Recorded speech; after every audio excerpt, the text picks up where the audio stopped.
This story is about the female protagonist Beatrice, who, after an unfortunate accident, wakes up 5 years after her death in a new kingdom with a new body, in a new family. She has gone from being a duchess to a princess, and unexpectedly in this life, her man from the past, Sieradika, still invades her land to propose a treaty, now that he is an emperor, seeking a bride with his new bloodline. This time, as Princess Shroina, our female lead must do everything to escape his advances. Let's wait and see if she will repeat the same mistake for the second time in this life. Since gaining consciousness, Shroina had heard the words her father wanted her to hear. No matter how much I wanted a son, I ended up with a daughter. If you are truly my child, you must prove that you are worthy. That is also the path you must take to become the duchess of this family. Those words later on would completely change the fate of young Beatrice. If daughters in other families at 5 years old would receive some jewelry or toys, the eldest daughter, Beatrice of the Martian family, was different. She received a real sword from her father on her 5th birthday. This also helped predict that the path she would take in the future would be extremely difficult. The mighty Yerfanin Empire, with its powerful royal family, once ruled over the nobility, but that honor is now a distant past. Currently, the emperor's supporters and the nobility are in a deadlock, sparking a war for control of the empire. And in this conflicted empire, a girl born into the Marcian family directly opposes the Yerfanin royal family. Born with a destiny to become the next duchess of the Marcian clan and lead the noble faction, she learns the social skills of a young lady, maintaining the attitude and dress of a noble, asset management skills, and even swordsmanship. These are all the skills and responsibilities of a lady, and she quickly perfected them all. For the head of the Marcian family, everything Beatrice does must be perfect. No mistakes are allowed. The life of her mortal enemy is not much different. Crown Prince Sieradika Tr Yerfanin, heir to the throne of Yerfanin, is also the one she must defeat. The next meeting between Beatrice and her father, he said to her, "I see you're ready to debut in high society." Right after that, the Marcian family head began plotting Beatrice's next move. Today is also the Crown Prince's birthday celebration. He's turning 10, just like you. This will be your first appearance as a newly debuted young lady, and it's your first time entering the palace. Before Beatrice, he calmly said, "This is your first encounter with the Crown Prince. Make sure everything is prepared perfectly." Each word from her father stirred Beatrice's heart. She knew that once the party began, it would also ignite the war between the great families. Beatrice, after dressing beautifully, appeared at the party. Here, she received many evaluating glances from other nobles. They knew the girl standing in the center of the party was the next duchess of the Marcian family, a young girl highly talented with swordsmanship skills surpassing boys of the same age. For the nobles on Beatrice's side, she was their hope. Sensing the unfamiliar gazes directed at her, Beatrice for the first time felt extremely disgusted with this atmosphere. She wondered if she had to stand still like a doll all night. Just as Beatrice was curious about what the Crown Prince looked like, an attendant stepped forward to announce to everyone in the hall. The Crown Prince appeared before Beatrice. He was a boy of the same age as her, with a very serious demeanor. His gaze made others feel cold. The prince's platinum hair and indifferent eyes momentarily stunned Beatrice. She quickly realized this was Sieradika Tr Yerfanin, the enemy she would have to face in the future. Having learned proper etiquette, Beatrice thought she should curtsy to the prince, so she approached him. Unexpectedly, Crown Prince Sieradika not only didn't pay any attention to her, but only bestowed upon her a cold glance. Then he strode away without looking back. At this moment, Beatrice began to notice the prince's appearance. Sieradika had pale skin, large bright eyes like shimmering pearls, sparkling silver hair. He was a young, beautiful boy like a doll, small in stature but full of authority. This was the person Beatrice needed to kill, and conversely, she was also the target he had to eliminate. Beatrice understood her mission clearly, but she didn't understand why. When she saw the prince, her heart suddenly became heavy. Perhaps it was from that moment. Deep in her heart, there was an interest in that cold boy. 10 years later, when both turned 20, from the uprising of the upper-class faction, along with the hidden aspects of the empire, dozens, hundreds of bloody battles had taken place in the effort to regain power. After all, Beatrice grew up rising from a pool of blood. She sat in a corner of the room, holding the exquisite dagger that was piercing through her chest. At this moment, the brave female warrior smiled mockingly, a blade stained with its owner's blood. It is said to cry out in agony, writhing, "Sorry, dear Rosa, but I can't just entrust my life to the enemy." Right? In Beatrice's heart, at this moment, she wasn't sure what she was thinking. For the enemy, it was the final victory of the war. But she couldn't let Sierratica have that honor. She had been defeated, failed miserably after all her efforts. There was nothing shameful about this, because Beatrice knew in the end it was her own father who had coveted the seat that he shouldn't have sat on from the beginning. Looking at the blood stain on her body, Beatrice smiled painfully, mocking herself for being so pathetic. In her heart, she had no regrets. There was no other choice but to fight. Just then, cold footsteps were getting closer. Someone from outside reached out to push the door open. Under Beatrice's blurry eyes, along with the light from outside the night entering, a familiar figure gradually approached her. This person was none other than Crown Prince Sierratica. His cold gaze was unmistakable.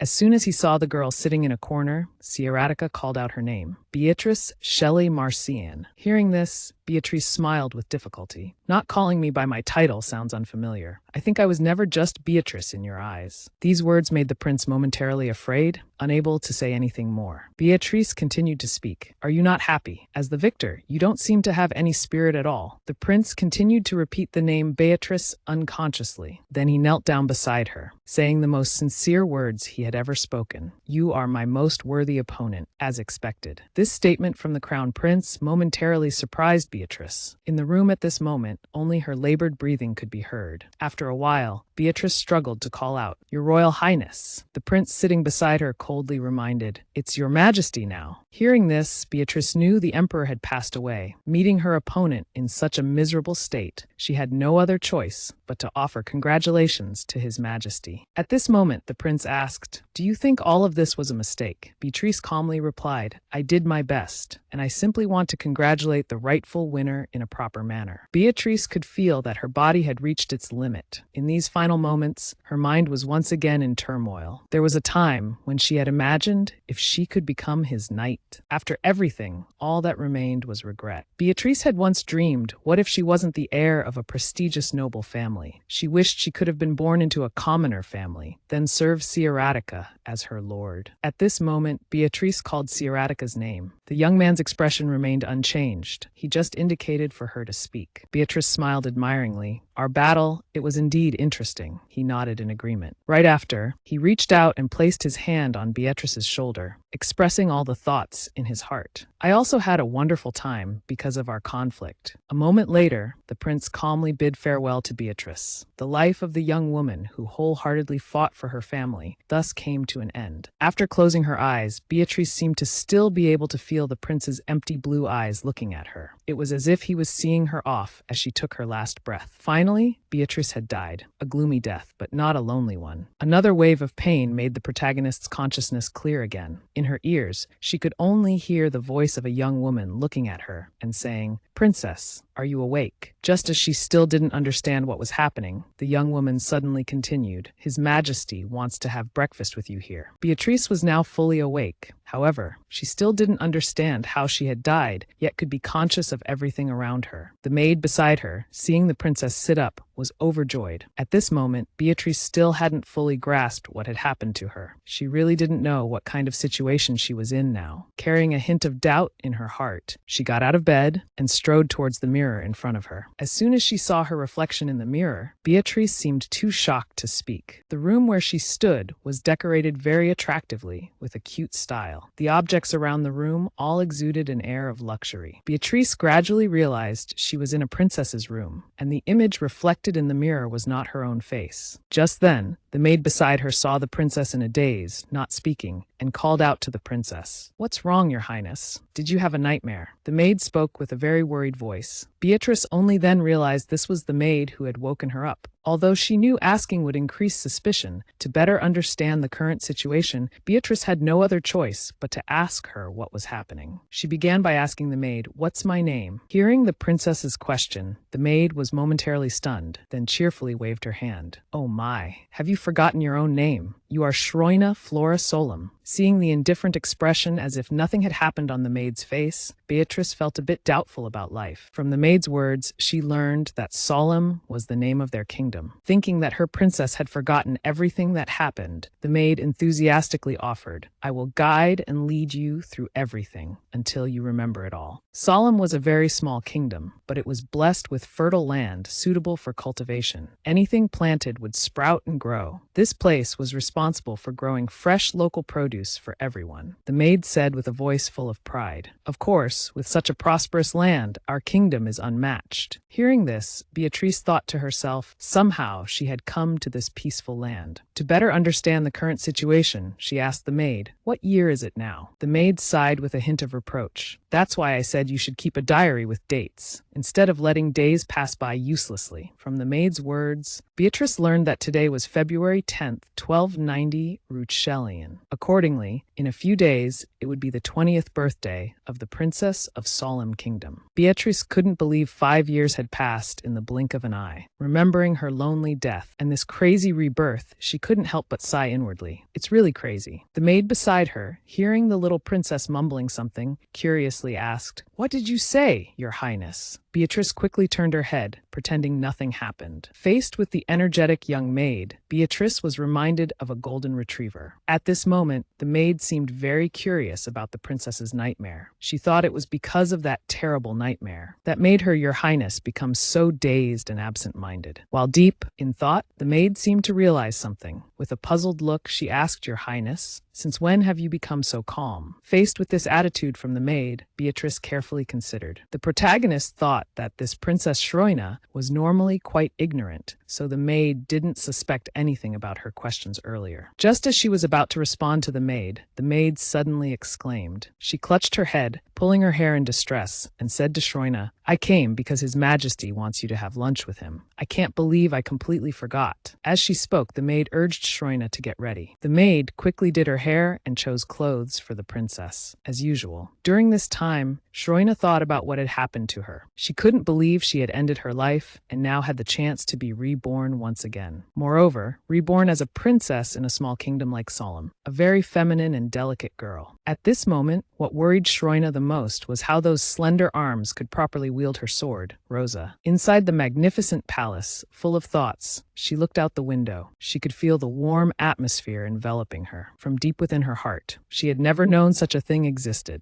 Looking at the beautiful scenery outside the window, Beatrice unconsciously thought of someone. That person was none other than Radica. She always had a special concern for that young man. The noble faction had collapsed 5 years ago, so she guessed that this world was now in his hands. From the moment Shroina woke up here, she could only think about His Highness the Crown Prince. That young man might never know she had returned. In no time, Shroina was escorted to the dining room. At this moment, her mood was a bit confused. For a naive maid like Lily, she could deceive her. But Shroina's family was a different matter. Shroina couldn't guess how much longer she could conceal her identity. As soon as she entered, the Emperor of the Solemn Kingdom smiled kindly at Shroina. Our adorable girl, you're late? This attitude from him was beyond her expectations. Before she could regain her composure, the lady beside him continued. Shroina still likes to oversleep. She's still just a child after all. Then, the red-haired girl spoke with a bored expression. If you're late again, there won't be any soup left for you. One by one, the others joined in, greeting her. Their relaxed attitude made Shroina unable to believe her eyes. She doubted if this was really the solemn royal family, because the feeling they gave her was just that of a warm and friendly group of farmers. Nevertheless, Shroina reminded herself to stay alert, as they might just be pretending to be kind on the surface. After bowing and apologizing for being late, she pulled out a chair and sat in her place. At this moment, one of Shroina's sisters spoke up. Now that you're here, why don't we continue our previous topic? Seeing the serious expression on her face, Shroina felt a bit worried. She thought the upcoming topic might be related to politics. Unexpectedly, her sister's next words caught her off guard. The red-haired girl announced to everyone, I am this year's tomato queen, just as Shroina was still trying to understand what was happening. The other sister, with a dissatisfied look, said, not true. I'm the potato queen. This statement immediately received objection from the other person's position. This situation made it difficult for Shroina to fit in. She had thought royalty would sit far apart in separate corners and be trained to always control their emotions. The dining table here wasn't elaborate either. There was only tomato soup and pasta with cream sauce. Very simple. Shroina had never seen a royal dining table like this before. Suddenly, she seemed to realize something. She thought there was no such thing as a tomato queen or potato queen, nor sisters competing for titles. But father and mother were still cheerful and warm. She must still be unconscious, her soul separated from her body, or perhaps a fairy who was supposed to lead her to the other world was playing a joke. Seeing her daughter lost in thought, Queen Solemn asked with concern, "Why are you so quiet? Shroina, aren't you hungry?" Before she could answer, the king spoke up.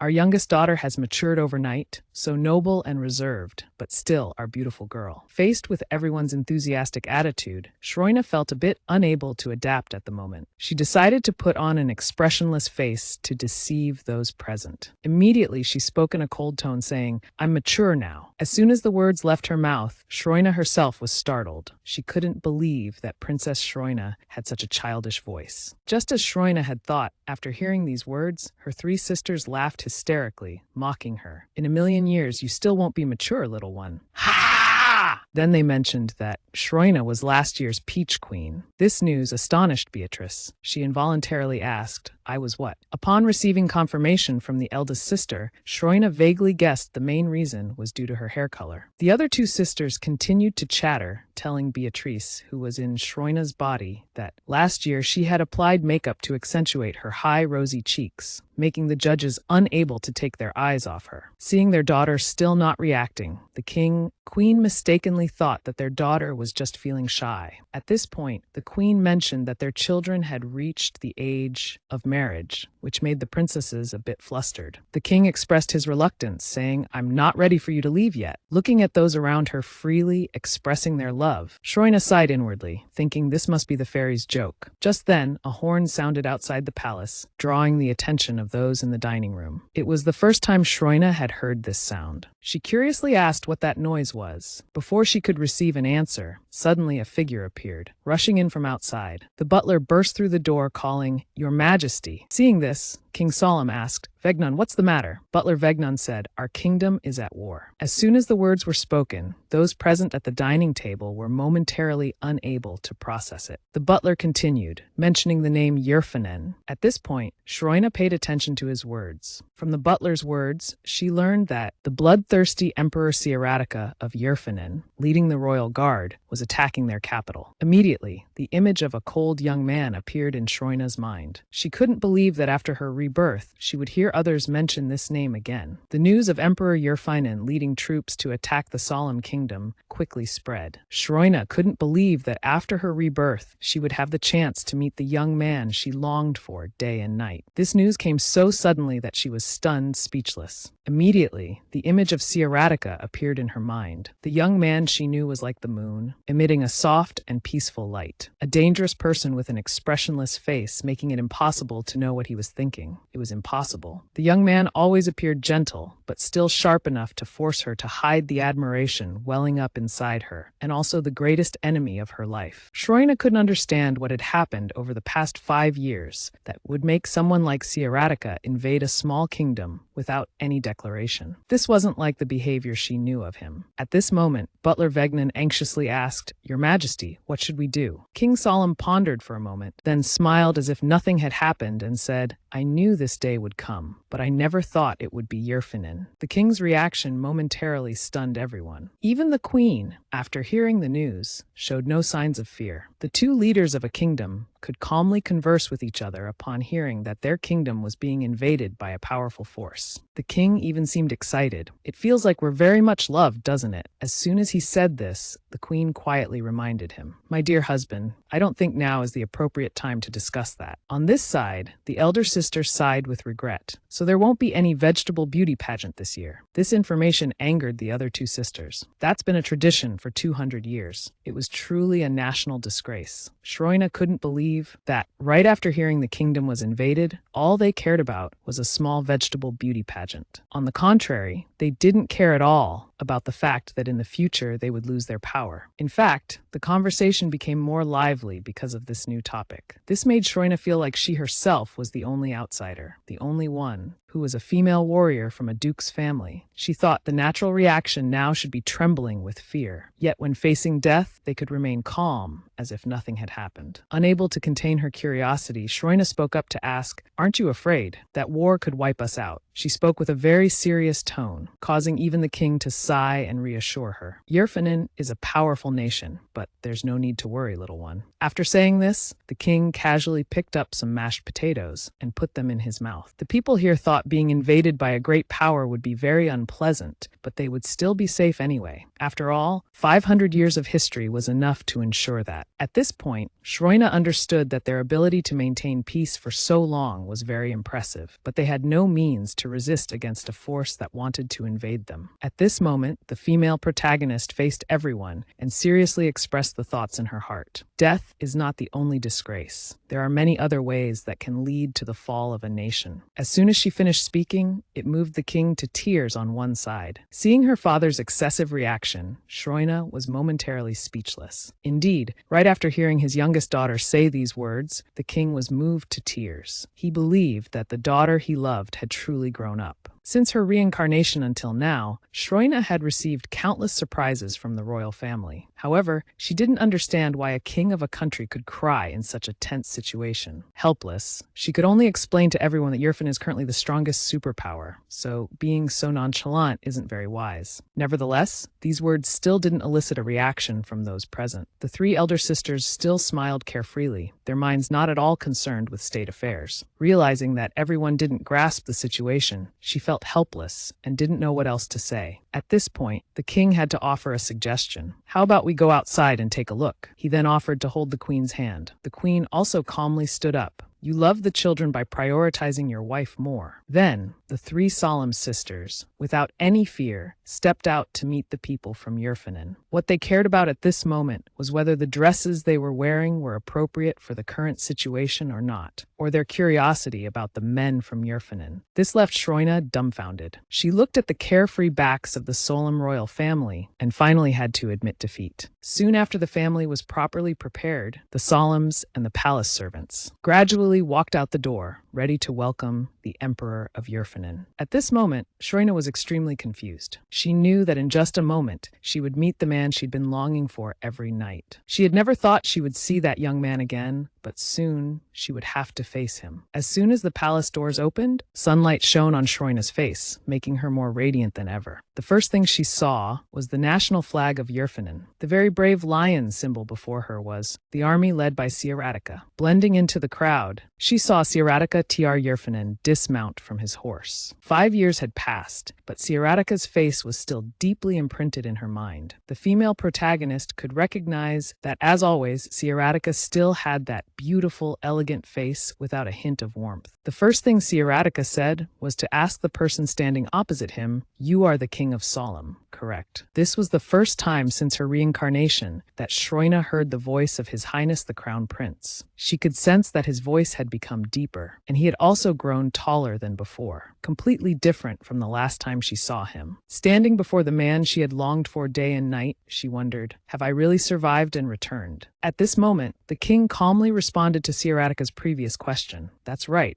I am the King of Solemn. I wonder what wind has brought your majesty here. I'm quite sure Solemn has nothing for you to seek." In another corner, the older sisters were discussing the reason why Siaratica had led his army to invade their land. One thought his kingdom had run out of rice. Another suggested they were out of fresh produce. The three argued, guessing reasons why Siaratica had led his army here. Hearing her sister's ridiculous reasons, Shroina stood aside, not knowing where to hide her face. She silently begged them to stop whispering, because the words they had just said could be heard by everyone present. Just as Shroina thought, after hearing the debate between the three sisters of the solemn royal family, Sieratica broke into a smile. Mischievously, she stood opposite and accidentally saw his smile. After hearing those words, Sieratica appeared extremely amused. He opened his mouth to make his proposal. Since you have provided me with a moment of amusement, I will give Solom a choice. As he spoke, he drew the sword at his side. He pointed it directly at the king of Solom, the sharp blade placed right against his neck, causing Shroina and those present to panic endlessly. At this moment, Sieratica coldly looked at the king and asked, "Do you wish to die here or form an alliance with me? I hope you choose wisely." It seemed this proposal did not allow the king to refuse. Seeing Sieratica's merciless demeanor, Shroina was a bit confused. This man had conquered countless countries over the past 5 years, but all of that hadn't satisfied him. Although she had only recently reincarnated, in Shroina's heart, the solemn royal family were extremely kind people. They gathered together, sharing precious sincerity with each other. Especially, they had great love for their youngest daughter, Shroina. Shroina seemed to have understood her own heart. She had grown accustomed to spending her entire life as Sieratica's enemy, or perhaps it was due to the warmth of the family she had just met. Therefore, in a flash, she unconsciously stepped out and rushed forward, using her body to protect those behind her. Seeing the girl obstructing his view, Sieratica quickly realized that this was one of the 4 princesses of Solom. From the depths of her eyes, he caught her intention and spoke. "You must have a lot to say, don't you?" Shroina looked at Sieratica with determined eyes and replied, "That's right, Your Majesty. Forgive me, but I'm not very pleased with accepting your ridiculous proposal." The princess's sudden action momentarily stunned Sieratica. As expected, Sieratica then used a murderous gaze to stare at her and said, "What an amusing voice." His demeanor made the girl standing in front shudder. Although reincarnated, she was still very afraid. The man before her, Sieratica, stood above, looking at her with cold eyes, and opened his mouth to speak. "It seems you still don't know what fear is. There's no other way to explain your recklessness." Faced with these words, the princess, though afraid, still replied bluntly, "Well then, thank you, Your Majesty." The sword in His Majesty's hand quickly moved to Shroina. He continued mercilessly, "You're reckless." Seeing this, the heroine refused to back down and retorted, "I consider that a compliment." The sharp blade grazed Shroina's neck as the king issued a warning. They say caution brings no regrets. This is truly insolence. A princess from a small kingdom dares to stand before the emperor. Blindness and recklessness will bring you nothing. These words made her ponder for a moment, but soon after, she looked at him strongly and asked, "Do you intend to kill us? If you came here to plunder, you would have killed us all already." Upon hearing Shroina's words, Sieratica's expression suddenly changed. Knowing that she was willing to listen to him, the princess calmly seized the opportunity to continue speaking. "Your Majesty, your threat against a king without weapons only proves your baseness, but I think you already know that." Unexpectedly, the emperor didn't continue to bare his claws at the girl standing before him. His expression softened somewhat, and then the emperor uttered words that the princess couldn't have anticipated. He asked, "What's your name?" Just as she was about to blurt out her real name, her 3 sisters suddenly rushed forward, thinking the emperor was bullying their little sister. So they angrily responded on her behalf. "Her name is Shroina. What do you plan to do with that information? Do you think just because of your handsome face you can step over here? Take that sword away from our little sister," one of the sisters exclaimed. Shroina only then realized that earlier she had almost revealed her true identity to His Highness the Crown Prince. The King of Solom, also angered, loudly criticized the man pointing a sword at his daughter. "You're behaving more like a thug than an emperor. How dare you point a sword at my daughter?" The elder sister also shouted towards the crowd of soldiers, "Do you really think that behavior is acceptable? If this continues, we'll send you back empty-handed." The solemn royal family, no longer showing respect to Yerfanin's advancing troops, shouted loudly, demanding His Majesty's soldiers to lower their swords. Looking at the noisy crowd before him, the emperor couldn't help but think of chirping chicks making noise at a hawk. After quietly observing Sieratica for a while, she suddenly realized that although his expression hadn't changed, in his heart, he was probably confused by what was happening. Even she had never seen a royal family that could be so united. Realizing this was her own doing, the youngest daughter reluctantly told everyone that she was fine, but the queen was still worried. She concernedly asked her beloved daughter, "Are you all right?" Before the princess could answer, her sisters were already crying and wailing, thinking their little sister had been wronged. Seeing the scene before him, Sieratica inadvertently exclaimed, "Indeed, if the family knows about this and it's not handled, it won't end well." Shroina told everyone that she was fine. Then she stepped forward, face to face with the emperor, and formally introduced herself. "O King of Yerfanin, I am the youngest princess of Solom, Shroina Flores Solom." Her action left her sisters standing behind, not understanding what was happening. At this point, Shroina carefully made a proposal to Yerfanan. If you don't intend to kill us, why don't we go inside to continue our discussion? Although having guests arrive without notice is not customary, we must make a wise choice between the two limited options you've given us, right? Facing His Highness the Crown Prince, Shroina hinted without fear. Is there any diplomatic agreement that's conducted in a palace courtyard? Do you intend to sign any treaty here? Although there was sarcasm in her words, His Majesty the Emperor couldn't just blame Shroina because of her goodwill smile. After a moment of contemplation, he finally nodded in agreement with her proposal. Before entering the palace, the emperor ordered his army to withdraw. Seeing this, Shroina offered to guide everyone herself. After the conversation with His Highness the Crown Prince, Shroina now realized that this young man never intended to kill anyone here. Although she didn't know the reason, she could be certain that Yerfanan didn't want to kill the Solemn royal family, or couldn't kill them. This meant that Solemn had something this person wanted. The more she thought about this, the pressure and tension increased, making Shroina's heart pound. This feeling was very similar to that day when the two of them had their decisive battle. Sieratica was led by the group deep into the palace. On the way, the poor guy was harassed by Shroina's older sisters. I'm still keeping an eye on you, you know. Don't even think about touching Shroina again. Shroina, standing aside, saw His Highness's actions and thought he must also adapt to them. As soon as the door opened, he entered without hesitation. After carefully observing the space inside the room, he criticized without shame. This place is too small, isn't it? The Emperor's criticism, when it reached the ears of the optimistic Solemn King, became, this place is so cozy. Right after, the king graciously invited the Emperor to sit down for discussion. Sensing the atmosphere in the room was extremely tense, the Treasury Manager, Maximilian, reluctantly had to take deep breaths to continue existing in the atmosphere. Hiener. This action of his was immediately noticed by Shroina. She could guess with her eyes closed that a cunning person like Maximilian was also nervous. The first sentence the Solemn King uttered to start the discussion was a question. Why did you have to come all this way in person? The king's question seemed to be Shroina's curiosity as well. She didn't understand the reason why someone like His Highness the Crown Prince could be here. Although his face was too familiar to her, doubts about his actions were still abundant. Indecipherable emotions kept popping up in her head, making her want to ask him how he had lived for the past 5 years. How big was the void she left during the war? However, based on the current situation, Shroina still couldn't ask these questions, because right now, she was Princess Shroina Flora Solem of the Solemn Kingdom. Sieratica said to the Solemn King, I have presented all the terms. Read them and make your decision. He then waved his hand, signaling Maximilian to take out the contract. Maximilian quickly presented the contract that His Majesty had drafted earlier. These are the conditions set by Yerfanans. The Solemn King took the contract and carefully read through the terms inside. Shroina wondered. Treaties imposed by superpowers usually include unfair terms that drain the lifeblood of small kingdoms. Even if the treaty ends, can this country remain as it is now? After some time living with the people in the family of royalty, Shroina could feel that the people here were very warm, kind-hearted, and full of energy. If this treaty forces them to change, she would certainly be very angry with His Majesty. She certainly couldn't know that the strange expression on her face had long been caught in His Majesty's sight. After calming down, Shroina realized that a deep gaze was looking at her. She could only bow her head to avoid His Highness's eyes, but still feeling the cold atmosphere, she carefully looked towards Sieratica. At this moment, she couldn't understand why the person sitting in front of her kept staring at her constantly. It seemed he sensed the confusion in Shroina's heart. The Emperor began to ask her, You are Princess Shroina, aren't you? This sudden question made Shroina momentarily panic. Nevertheless, she stammered a reply. Hearing her answer, His Highness the Crown Prince suddenly smiled. This smile without malice confused Shroina. At this moment, the Solemn King looked up and said, Emperor of Yerfanan, I have finished reading the treaty. Seeing this, Shroina tensely looked towards her father. The king's next words surprised her. The Solemn King said, These conditions are excellent. This seemed to be beyond Shroina's expectations. She tried to regain her composure, wondering what was happening. Sieratica found it very interesting when he caught the princess's confused expression, and he spoke up.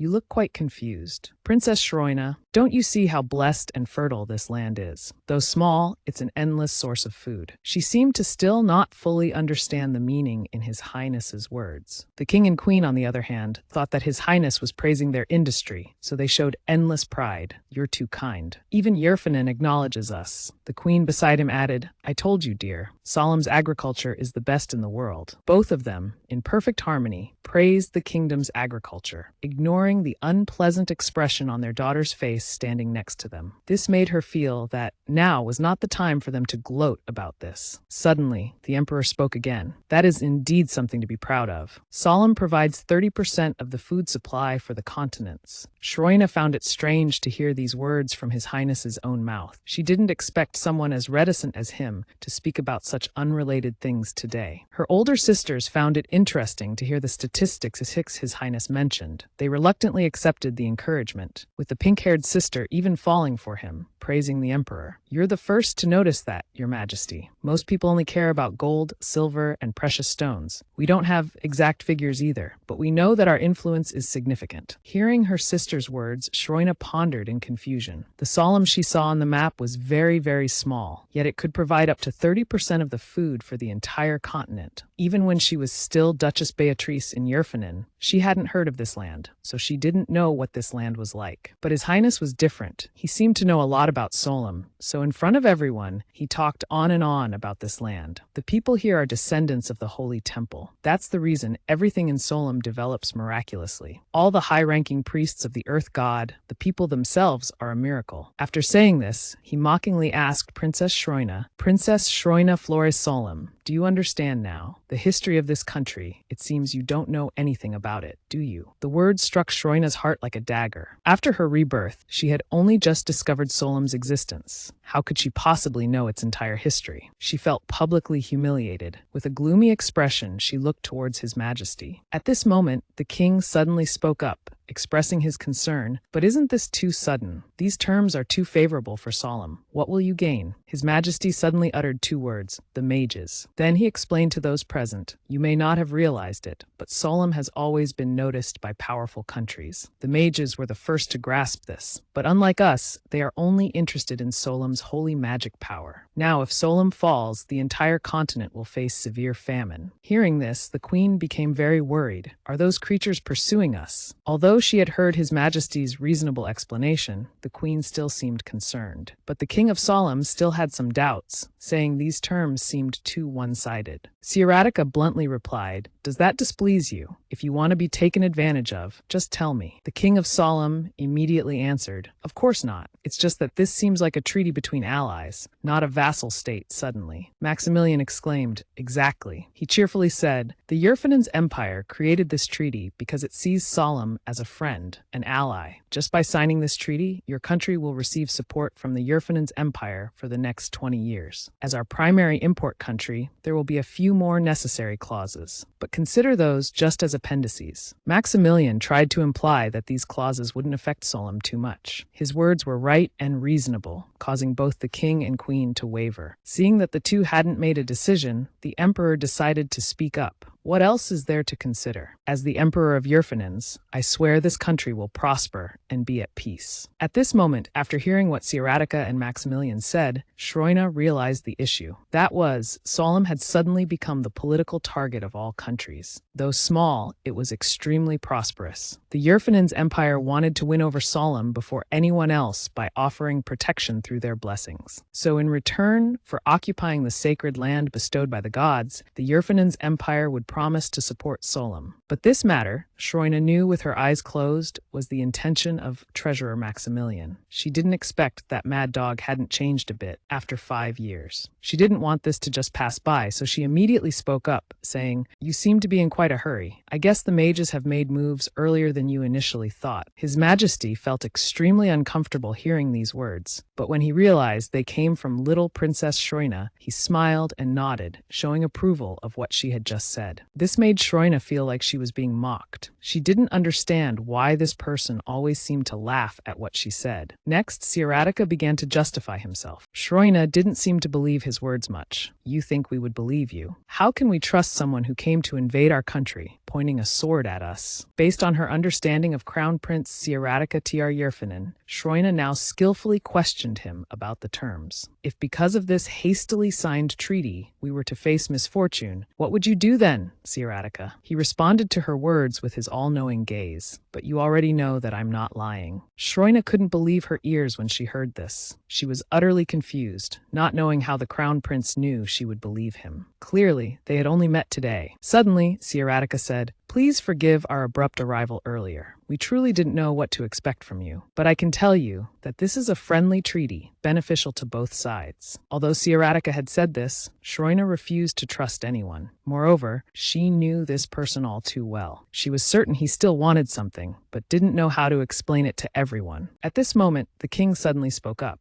"I believe you. If we don't sign this treaty, we might lose even more. We will sign it." The queen also agreed with her husband's decision. The next words of King Solemn were decisive. "Only a fool wouldn't sign this. This is an ideal treaty. It's as if we're taking advantage of you." Hearing this, His Majesty couldn't help but smile. "Come to think of it, you're right. This treaty is too good for Solemn." Right after that, His Majesty solemnly announced his decision. "Then I will add one more supplementary clause." Immediately, Shroina became tense. She knew this was what Siaratika truly wanted. Soon, Siaratika began to speak. "As an emperor, I want someone of solemn blood to become a member of the Yerfinins Empire's royal family." Siaratika spoke with such seriousness that no one thought it was a joke. "I have 4 options here, I believe." As soon as these words were uttered, they caused those present to gasp in shock, including Shroina and Maximilian. The two people who understood Siaratika well, Shroina looked at Siaratika and thought to herself, what did this mad emperor just say? Suddenly the king stood up, his face turning grim, wanting to confirm His Majesty's words. "Your Majesty, do you mean to take one of my daughters as your empress?" Siaratika replied, "That's right. That is all the conditions that the Yerfinins Empire sets for you." Seeing her father's expressionless face, Shroina thought he would be furious next, because it was the Crown Prince himself who rushed here without warning, threatening war, and now wanting to take a daughter of Solemn away. Unexpectedly, things didn't turn out as Shroina thought. The king and queen were overjoyed, believing that one of their daughters would marry the emperor,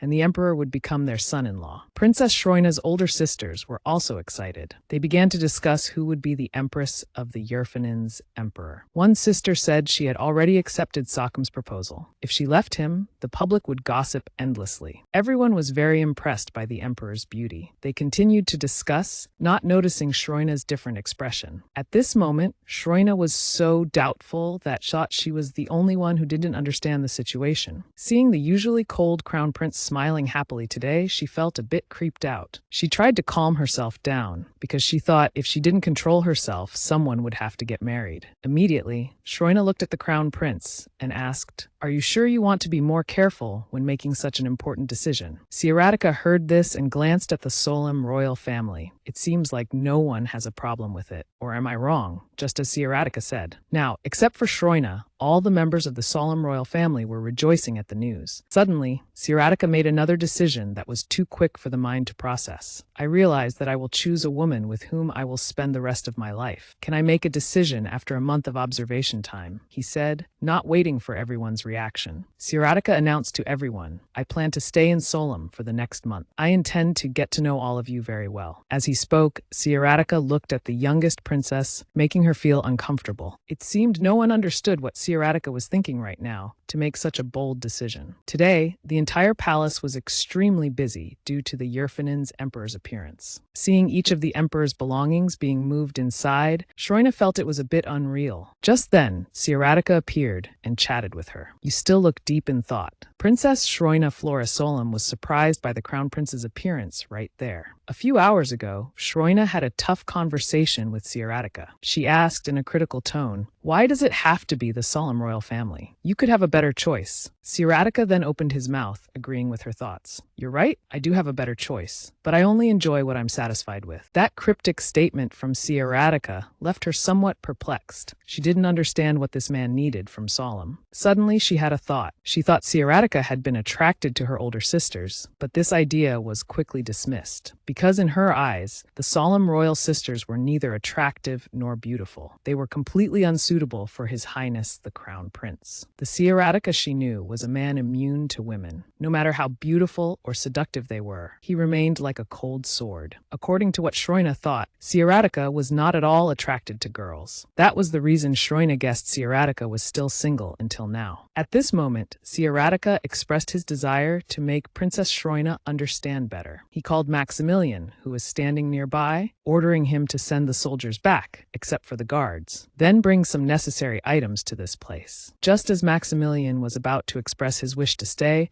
he had already refused, reasoning that the emperor would soon return. It wouldn't be fair to him if he got stuck here. Reluctantly, Maximilian had to obey. Shroina, watching this, somehow felt that Sieratica was intentionally removing Maximilian from the conversation at this moment. Seeing Sieratica boldly staying in the palace, Shroina looked at him with gloomy eyes. She couldn't understand why this man, who was an emperor, could stay in a foreign country to find an empress. He didn't even inform anyone about this. Suddenly, Shroina had to withdraw her unfriendly gaze from earlier because of the crown prince's words. "You keep looking at me like that. I think you have something you want to say to me." Left with no choice, Beatrice, in Shroina's form, could only speak up to diffuse what was just said. "Is it good for an emperor to leave his empire for too long?" Suddenly, Emperor Sieratica smiled. "Solemn princess, are you worried about the Yerfinins' empire?" The profound statement made Shroina tense up. She didn't want to cross the line with the man in front of her. Not letting Shroina answer, he affirmed, "There's no need to worry about that. A month is nothing to Yerfinins. They are a powerful empire." It was unclear if Sieratica was speaking to Beatrice or Princess Shroina. He only expressed that he had managed it. Shroina knew the crown prince's confidence in his empire also reflected his power. Things had changed since the past, when they were on opposite sides of the battlefield. Just to ensure opposing forces couldn't maintain dominance on royal land, he had to grow up on his own. Shroina always wanted to meet him as an emperor. In her heart, Sieratica was indeed a respectable emperor. Recalling past events, she felt a bit choked up at this moment. Steward Maximilian approached to inform Sieratica they had finished moving his luggage into the guest room. Looking at the prepared room, Sieratica bluntly criticized it. "This room is smaller than my nostril." Suddenly, Sieratica called Princess Shroina's name. He expressed his gratitude because she had cared for him so much. After speaking, he turned to leave, leaving Shroina with an unpleasant expression, watching his back as he slowly walked away. The current Yerfinins' empire, compared to before, was like a garden filled with flowers. That prosperity was bought with the blood and bones of countless nobles, including Beatrice's family, the Marcians. One thing she could be certain of was that she felt no anger when thinking about the past. Although Sieratica had pushed her onto a dark, deadly path, power was something Beatrice could understand, because in the past, she came from the Marcian ducal family. Love-hate relationships create the strongest bonds. Gradually settling, the emotion she couldn't understand had now grown larger. She thought about returning to her room. Shroina encountered another ordeal. Lily used pleading eyes, wanting her to go on a date. Through the maid's words, she learned the emperor wanted a date and to spend time with each princess. What made Beatrice most desperate was that she, in Shroina's identity, also had to participate. This news seemed impossible for her to accept. She had just said she didn't hate the man, but that didn't mean she wanted to date him. Beatrice tried to salvage the situation by asking Lily if the king and queen had agreed to this. Lily said it was the king's idea. Hearing this, Beatrice felt like going mad, but then she thought and guessed Sieratica would certainly not choose her. Just thinking about having to enter the chapel with him made Beatrice's skin crawl in waves. Seeing the princess's distressed appearance, Lily worriedly asked, "Princess, what's wrong?" The naive maid inquired, assuming on her own that the princess was worried about what to wear on the date. Time passed swiftly, and 3 days had gone by since Sieratica decided to search for an empress. Beatrice stood above, watching the scene of her sister and him dating, and was left somewhat speechless. After staying in Solemn for a while, Sieratica seemed to have become acquainted with the eldest princess, Tirana. The scene of the two chatting intimately immediately caught Beatrice's eye. The cheesy scene only seen in Korean dramas was now happening with His Highness the Crown Prince himself, making Beatrice shudder. To understand each other better, the Solemn family decided to organize a conversation. At this moment, Princess Tirana excitedly asked Sieratica, "How's the garden?" Sieratica coldly replied, "The flowers are in full bloom." Seeing this, Tirana continued to introduce, "We also have many delicious fruit trees." The interaction between her sister and Sieratica immediately caught Beatrice's attention. To her, Sister Tirana was the eldest princess, only a year younger than the emperor, so she was the most logical choice. Though a bit over the top,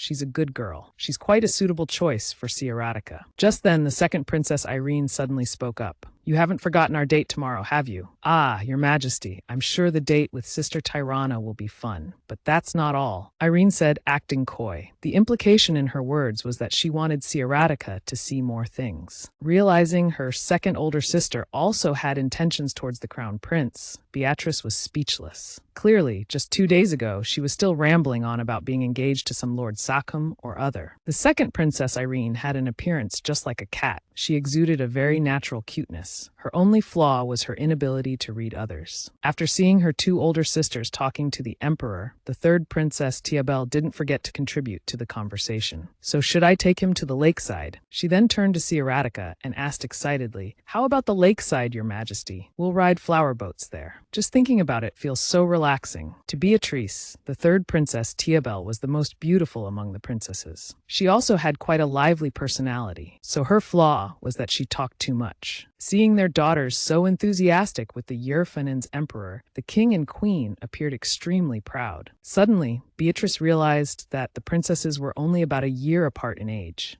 She couldn't believe that the queen's small frame could give birth to 4 children consecutively each year like that. At this point, she truly believed what people said. The people of Solemn here were all high-level priests of the earth god. Beatrice wondered if the fertility here wasn't just about the soil. The more she thought about it, the more she felt attracted to this country. Suddenly, the protagonist sensed the atmosphere becoming silent. It turned out her 3 older sisters were staring at her. Sister Tirana was the first to speak up. Our little rebellious Shroina, why do you look so out of place today? Princess Tiabel quickly answered for her. Are you angry because we didn't let you join the conversation? How cute. The next words from the second Princess Irene completely devastated Beatrice. Don't tell me the Emperor makes you nervous. Even if she died, she wouldn't have expected these carefree people to utter such words. In reality, all she cared about was that her older sisters could freely compete for His Majesty the Emperor. She didn't want to be sold off through a political marriage. Seemingly sensing the youngest princess's attitude towards him, His Majesty the Emperor coldly said, It seems Princess Shroina isn't interested in me. Then, faced with these words, Beatrice didn't speak up to object. She deliberately avoided his gaze as if agreeing with this statement, thinking the conversation would end right there. Suddenly, Tirana spoke up excitedly. How can you say that? On this earth, there's no girl who would reject someone as handsome as you. Irene also chimed in at this point. Our little Shroina is just a bit shy. Knowing she couldn't rely on these carefree and innocent sisters, Beatrice reluctantly sighed and explained, I just want Your Majesty to have a good time with my sisters. She thought Siaratica wouldn't marry someone who disliked him, so she wouldn't have to force herself to become an option for him. Despite saying this, Siaratica still wanted to engage in conversation with her. Facing the young man she once knew, Beatrice spoke in a respectful tone. Please, feel free to speak, Your Majesty. Sensing the other person's gaze fixed intently on her, an indescribable feeling welled up inside Beatrice. Those blue eyes seemed to see right through her. They were incredibly pure and clear. It was hard to imagine they belonged to a man who killed without hesitation. She seemed to sense that she couldn't escape from this gaze. Just like when she first met him, it seemed that in all those years, those eyes were still her weakness even now. His Majesty bluntly hit Beatrice's weak spot. So, Princess, what does this shy one plan to do on our date? Your reaction makes me look forward to that day. Even more, reluctantly, Beatrice tried to be serious and said, Do I have to choose the location too? Just go wherever you want to go. Hearing this, Siaratica smiled, seeming genuinely happy. But Beatrice didn't feel the same way. She retorted, Going with me won't be fun at all. The conversation between the two made her 3 older sisters feel like they were watching a couple arguing. They didn't intervene in the conversation. They just sat quietly on the side, eating sunflower seeds and observing. Siaratica gave his reason. How can I choose the location when I know nothing about Solemn? I want you to escort me like that. Doesn't that make me more like a lady? Beatrice didn't understand what the person in front of her was saying. She just felt this conversation wasn't interesting at all. So she frankly expressed her thoughts. I'm afraid I'm not interested in jokes that aren't funny. Beatrice tried to dismiss Siaratica's proposed plans. She said she didn't know where to go and also didn't like being in the sun. She didn't like walking outdoors at all. But Beatrice, in Shroina's form, couldn't refuse any location outright. Siaratica still persisted, saying, If you don't like the outdoors, then let's have our date indoors, like in your room, for instance. The sudden statement made Beatrice instinctively ignore it. That's right, like in your room. Only when Siaratica spoke to confirm did she realize she had said she didn't like going out. so you can invite me to your room, right? Beatrice was stunned and taken aback. The conversation between the two seemed to turn into an entertainment show in the eyes of the other members of the solemn royal family. Beatrice quickly countered, saying it was a ridiculous idea, but Sieratica kept insisting, indicating that he was just accommodating her preferences. The confident young man said to her, "You won't disappoint me, will you?" The words struck Beatrice like lightning. She didn't understand why His Highness the Crown Prince would say something so careless. Besides, entering an unmarried lady's room was a violation of etiquette. But to the ears of those in the solemn royal family, it sounded romantic. The older sisters gathered and began teasing Sieratica. "Don't make our little sister run away in embarrassment." Beatrice, as if unable to bear it anymore, exploded and shouted, "Why are we all obsessed with this romance?" The frenzied, terrifying appearance of their little sister made the three older sisters tremble in fear. But Sieratica didn't find it strange at all. He suddenly spoke gently, "Princess Shroina, I'll take that as your acceptance of my proposal. I'll see you later." The words made Beatrice's cheeks flush pink. She was screaming inside, hoping someone could stop this crazy emperor. As Beatrice gradually adapted to Shroina's daily life, she suddenly noticed Lily. Her maid was extremely cheerful. Unable to contain her curiosity, Beatrice asked her, "You seem to be in a very good mood today. Did you receive some good news?" Reluctantly, Lily could only answer that it was nothing. But Beatrice still didn't believe it. She thought Lily had sneaked into the kitchen again to snack. After hearing this, Lily immediately objected. "I've stopped doing that for a long time, Your Highness. I'm on a diet." Seeing this, Beatrice continued to probe. "Then why are you so excited?" Out of options, Lily could only reply that she wasn't excited. "If I am, it's probably because those tulips are very beautiful." Sensing that the other party wasn't addressing the main point, Beatrice seriously reminded her, "Lily, don't change the subject. Although I admit the tulips are very beautiful today. The colors of these tulips I've never seen before." According to Sieratica's explanation, the people here were like priests. That's why Solemn was such a fertile land. Recalling what Sieratica had said, all the people here were priests of the earth god. Beatrice wondered if Lily was also a priestess. Beatrice decided to ask Lily, "Do all the people here have gardening skills or not?" The phrase gardening skills confused Lily a bit. Seeing that the other party had never heard the term gardening skills, Beatrice couldn't help but feel perplexed. She explained once again, "What I mean is, do all the vegetables and fruits here sprout and grow without the need for human assistance?" Lily was extremely surprised to hear this. How could that be possible? All the plants here need to be cultivated by people for them to grow. Regarding the princess's confusion, Lily naively thought her princess was joking, because most people in the Solemn Kingdom knew this. It was understood that people here had never seen a plant wither and die. Beatrice finally believed that everyone here being blessed by the Earth God was true. Even without military power, they had built a long-lasting history and hadn't faced invasion from neighboring countries. Even after providing 30% of the food production for the entire continent, this kingdom still had no chaotic situations, thanks to their humble nature. Thinking of this, Beatrice silently speculated. This means she also has the power of the Earth God, although not the original soul, but currently she still possesses Shroina's body. That could also be possible. Lily now felt extremely strange because her princess had never joked like this before. Suddenly, she felt uneasy, saying that she had some work to do today. Beatrice suddenly called the name of the female protagonist, using a gloomy look to stare at her. "Are you ready to tell me why you're so excited?" Instead of changing the subject again, Lily seemed to have given up under the princess's pressure. "Why have you become so quick-witted these days?" Beatrice smiled, showing she was ready to listen. Lily said that today Princess Irene and His Majesty had gone to the market. Hearing this, Beatrice was very surprised. She didn't think Irene would actually be able to take someone like Sieratica to such a place. Lily said that this was to show him the vegetables and various fruits. Beatrice wondered to herself whether to call her sister's naivety cute or silly. She really wondered if anyone had ever used produce to seduce men before, like Irene. Lily informed that His Majesty had bought a bouquet of wildflowers. Imagining the scene of His Majesty carrying a bouquet of wildflowers, Beatrice once again got goosebumps. She had lived for so many years but had never encountered such a thing. Lily still didn't know about Sieratica, so she found it very interesting that the fearsome emperor of the Yerfinins Empire was a flower lover. At this moment, Lily spoke with great happiness, thinking that such a man is the future consort of the princess. We maids are all ecstatic about it. Beatrice then realized that the standard for a good man in Solemn was the extent to which he loved produce. Having known Sieratica for many years, but she never knew Sieratica liked flowers so much. Seemingly not having received a satisfactory answer, Beatrice pressed on. So how does that relate to your mood today? Lily hesitated for a moment before answering. These days, we've all been betting on who will end up being the bride. Of course, we bet on whoever we serve. Whatever the result, we'll all be happy because all the princesses love His Majesty very much. Hearing these words, Beatrice's expression gradually became unpleasant. She really didn't want herself mixed in with the other princesses. At this point, Lily continued excitedly. I've already seen myself winning. Everyone is jealous of me, and that's because everyone thinks you will win. To the princess's astonishment, Lily continued speaking. We will all work together to help you, so don't worry. I'll pave a path of flowers for you to get married. Beatrice, with a bad premonition, asked excitedly, why am I the most likely candidate for marriage? Immediately after, Lily gave a very ridiculous reason. No one can grow produce like you. Princess Tirana isn't very good with flowers and grass. The fruits that Princess Irene grows aren't sweet enough, and Princess Tiabel, for some reason, always grows things with an unpleasant smell. From Lily's words, it was known that the peach blossom beauty Shrina could grow anything well. Hearing this, Beatrice felt scared. She didn't expect that when talking about the princesses, the most closely related thing would be farming. Currently, Beatrice was in Shrina's body, so she felt like a skilled farmer when hearing Lily speak like that. Beatrice felt that if she became depressed because of this, it would be extremely humiliating, as she was once a duchess. In any circumstances, she always maintained her composure. According to Lily's words, an emperor who loves plants and flowers and someone like Princess Shrina would indeed be a match made in heaven. That humorous remark from Lily successfully angered Beatrice. She inadvertently shouted, "Please, that's enough." Seeing the princess scold her for the first time, Lily felt a bit heartbroken. At this point, Beatrice sighed and explained to her, His Majesty is looking for a life partner. You will become the queen of a vast land. He will look for someone with character and personality who can become a good head of the family. So whether they can grow plants or not doesn't become part of. Her words trailed off. Beatrice seemed to feel that her words were somewhat incorrect. She looked at Lily with a puzzled expression and asked, or is it, according to the thinking of the people of Solemn, a person who likes plants is a potential candidate. Therefore, Lily said that it was very important. Beatrice was at a loss for words. The longer she lived in Shrina's body, the more she felt this kingdom was extremely strange. Not wanting to explain further to someone like Lily, Beatrice turned to leave. Before leaving, she reminded the maid, "Stop with these nonsensical things. I have no intention of marrying the emperor. I don't want to go anywhere either." Immediately, Lily excitedly called out to the princess, "But you said you wanted to see your fruit trees thrive in the desert." Beatrice truly didn't understand what kind of person Princess Shrina was to have such a crazy dream. Helpless, she could only say that she no longer wanted to, and that she might have angered His Majesty, but Lily absolutely refused to drop this topic. She vigorously mentioned that Ciaratica had explained the princess was just shy. Lily confidently grasped the little princess' hand, saying, "You can do it, Your Highness." However, when the door opened, Beatrice's mood instantly changed 360 degrees. Lily shyly said, "We've done everything, Princess. We arranged flowers for when the Emperor comes to see you. He will be able to see." From Lily's words, it was clear this was the Queen's idea. The scene before her eyes made Beatrice's spirit instantly collapse. She sat down on the ground, as if someone had stabbed her heart with a sword. Once again, when Lily discovered her princess's condition was a bit off, she had just stepped to her side and couldn't say anything more, as everything everyone had done caused Beatrice to faint from shock. The news of the princess fainting immediately spread to the members of the royal family. The Queen of Solemn was extremely worried when she saw her daughter's condition. The older sisters cried uncontrollably, thinking their sister had contracted a serious illness. After a moment of medical examination, the Queen anxiously asked the doctor, "How is the princess?" The royal doctor hesitated, then gave his conclusion. The princess has suffered from stress-induced anger syndrome. She just needs rest, and her condition will stabilize. Hearing their sister's condition, the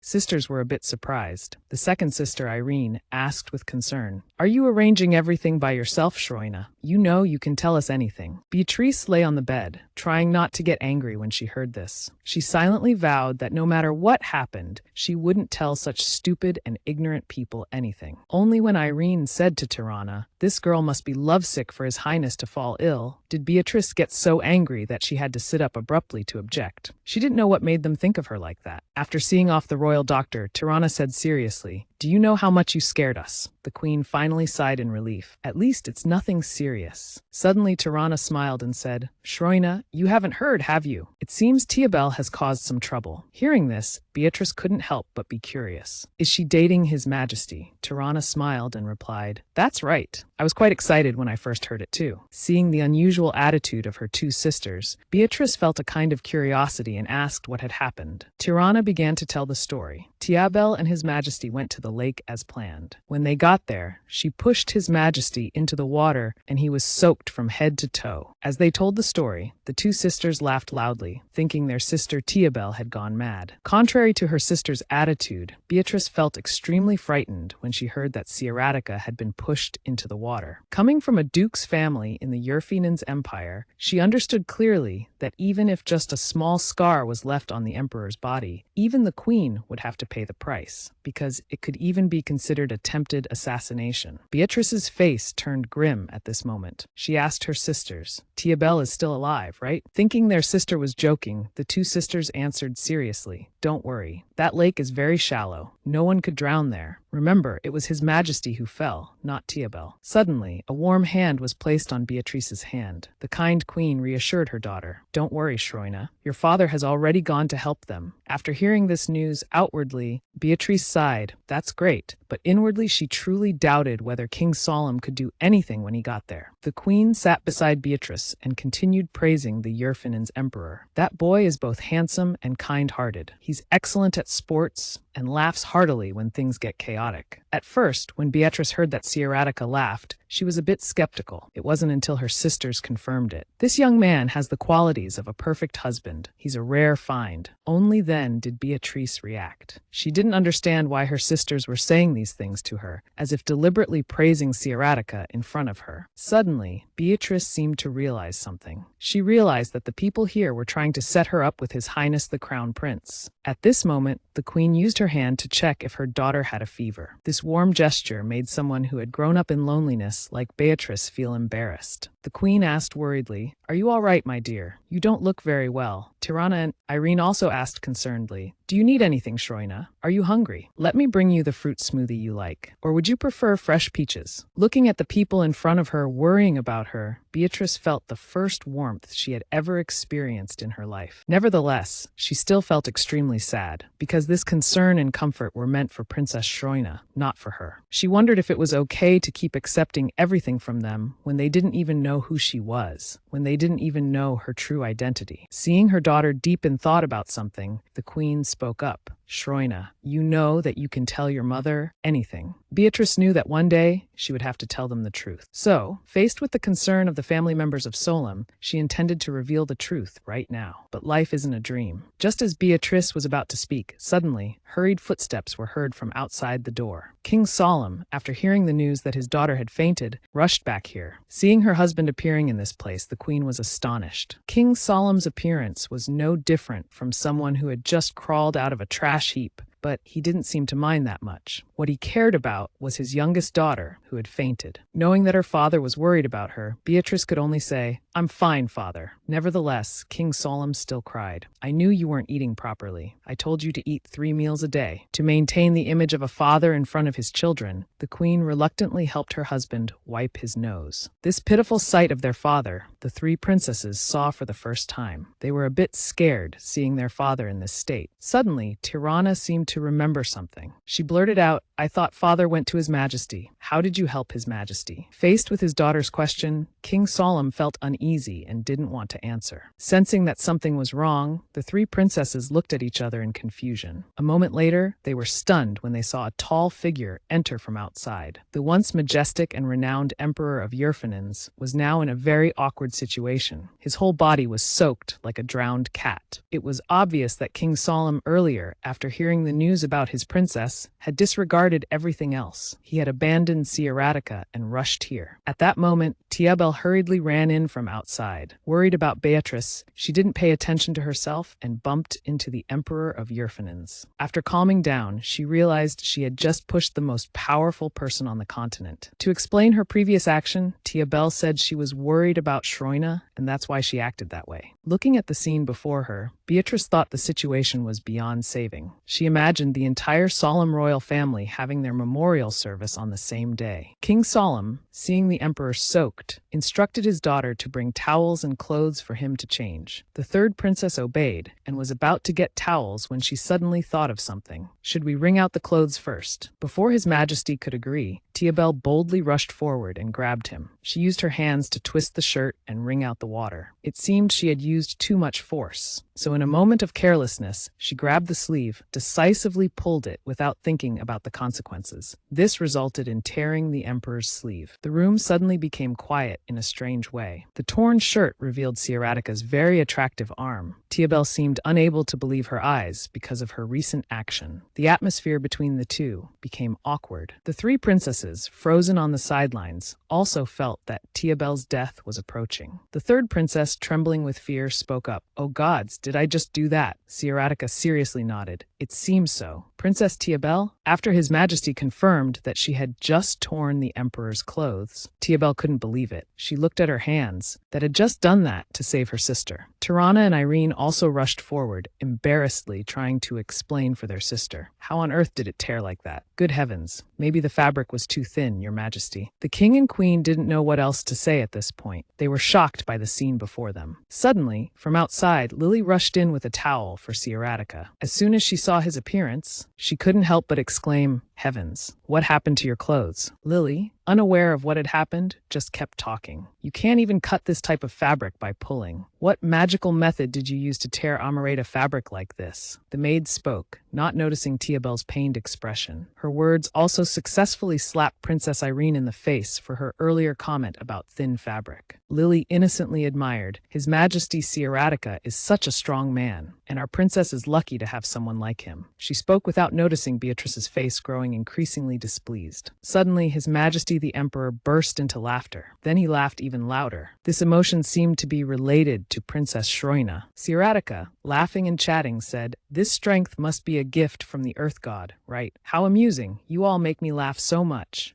Beatrice couldn't have dreamed that one day she would see His Highness so relaxed, disregarding etiquette like this. Sierratica's strange attitude also made the other three princesses feel peculiar. For a moment, they even thought the emperor of the Yerfinins Empire was possessed. Seeing Sierratica's jovial demeanor with the other princesses, Beatrice unconsciously thought of a time in Yerfinins 10 years ago, at His Highness the Crown Prince's birthday party. Beatrice had also cheerfully stood up to offer birthday wishes. "I wish you all the best for this 15th birthday. Your Highness, I have prepared these December roses as a birthday gift. The Empress once loved these flowers." Sierratica's expression didn't change at that time, but others discussed it very animatedly. They didn't understand how Beatrice could give such a thing to the Crown Prince. Clearly, December was also the month the Empress had passed away. This made them think she was trying to poke at the Crown Prince's pain. But unexpectedly, His Highness the Crown Prince didn't seem very angry. On the contrary, he even praised it as a wonderful gift. After respectfully presenting the gift to the Crown Prince, Beatrice quickly realized that this couldn't make the boy in front of her flustered even a little bit. Regardless of her gift, which aimed to point out the royal budget deficit and disrespect for the late Empress's death, he always maintained a cold and patient attitude, looking down at her as if always monitoring her every move. An imposing figure who never revealed his emotions to anyone. Yet now he was in front of the little princess of the kingdom, devouring oatmeal cookies. To ease the quiet atmosphere, Beatrice decided to speak up. "You seem to like those cookies, don't you?" Sierratica replied, "There are no ingredients that make these cookies as delicious as here. Compared to what I usually eat in Yerfinins, these are much better." Even after being reborn, Beatrice still couldn't find the reason why someone who once exuded such a deadly aura like His Highness before, now could become such an approachable young man. Sometimes, she doubted whether he was the same person or not. Such thoughts kept occupying Beatrice's mind, making her tense for a long time. She thought about how the proper Yerfinins people would react if they saw their emperor proactively coming to her room. They might even faint upon seeing this scene. Suddenly, Sierratica exclaimed, "What are you worried about? It's written all over your face." Beatrice maintained a cheerful smile outwardly, but inwardly she resented who had made her become like this. At this moment, Sierratica changed the subject. "I feel that in your room there's an extremely wonderful fragrance." So he asked Beatrice in Princess Shroina's form, "Are roses your symbol?" Immediately, Beatrice excitedly said that she didn't prepare those flowers. Feeling that he still didn't believe her, she swore as if her life depended on it. His Majesty the Emperor, helpless, could only smile wryly to let the matter pass. After finishing his cup of tea, he asked Beatrice with a probing look, "Do you love your family?" This question greatly perplexed Beatrice. She asked him in return, "Why do you ask that?" Sierratica explained that he could see it in her eyes when she looked at the members of the solemn royal family. Beatrice then sensed something strange, mind-boggling in this conversation, as if it was being disconnected. She curiously thought, "Isn't it normal to look at one's family like that?" she wondered. Hearing this, Sierratica didn't want to continue this topic, but Beatrice was different. She sensed that there was something she couldn't understand about this person. Sierratica calmly spoke up.